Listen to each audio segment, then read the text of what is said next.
I'm meteorologist Nicholas Herboso. We thank you for checking out the forecast here on Fox 10 News. We're starting in the tropics where things are active here at the end of June. We have 3 disturbances that we are tracking. One of them is in the Caribbean right now, producing plenty of thunderstorms. We'll be moving to the southwestern Gulf of Mexico, has low chances for development. A couple other areas here. One of them has high chance for development, very likely to develop later today. That is Invest 95L. And then one right on its tail has low chances for development at this time.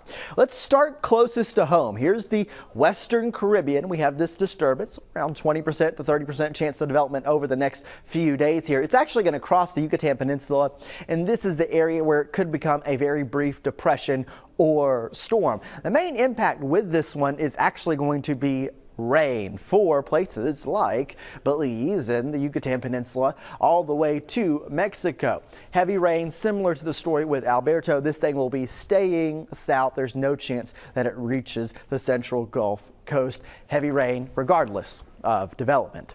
Then we look at the other system. This is Invest 95L, well on its way to becoming a tropical system at this time, probably very close to a tropical depression or storm. We've been watching the satellite pictures very closely. Long story short, this will develop and move towards the Windward Islands here, places like Barbados, and you will see that they will have to be preparing for some tropical impacts as this thing approaches. Here is that high resolution satellite I was talking about. This is the visible satellite. We are seeing a low level spin here, and it looks like there's a little bit of circulation in the mid levels as well. So this is very close, if not already a tropical cyclone, and we'll be watching for advisories later on today. The forecast models with this thing, notice there's a little initial spread, but then as you push them through, they're relatively consolidated. And the southern Lesser Antilles, I should say, the Windward Islands here, that's where we're expecting tropical impacts around, say, the end of the weekend and Monday.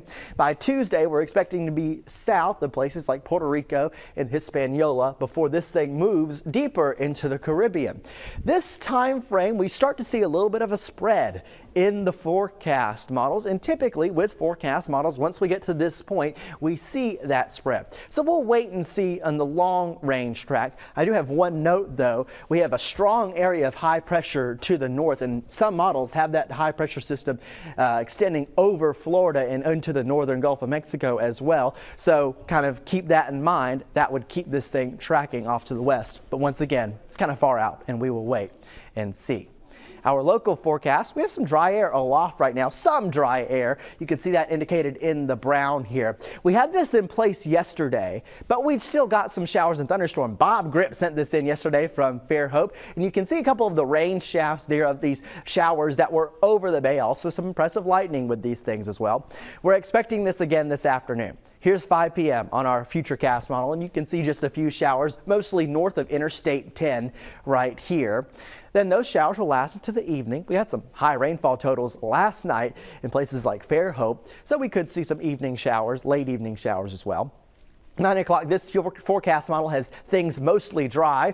Then a couple morning showers, maybe on Saturday morning. We'll keep track of it, of course. You can tune in then. Then Saturday afternoon, there we go. The scattered showers and thunderstorms are typical in the summertime, and that is exactly what we're seeing. Our daytime highs will be in the low 90s, especially if you do not get any of those showers. Sunday, it looks like a similar story. I have around a 60% chance of rain. You can see how active that Futurecast model is. Plenty of moisture in the air. We'll keep those showers all the way around through the day on Sunday.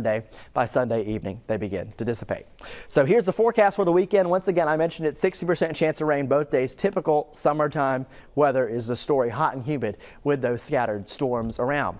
Rain chances over the next few days stay generally elevated. We're going with 40% on Tuesday. Whenever you see the 60% though, think more showers and thunderstorms than less showers and thunderstorms. A little bit more of a likely chance there. Beach forecast, you'll have to keep an eye on the radar if you're down there, and keep an eye on those beach flags. Be careful where you are swimming. Surf 2 to 3 feet today, 2 feet tomorrow, 2 to 3 feet once again on Sunday. Of course, you can keep track of all the conditions on the Fox 10 weather app. We always remind you that is the best way to keep yourself updated if you're out and about. Here's our 7-day outlook. Those rain chances, 60% all the way through July 1st, and then July 4th, we drop them down to 30%.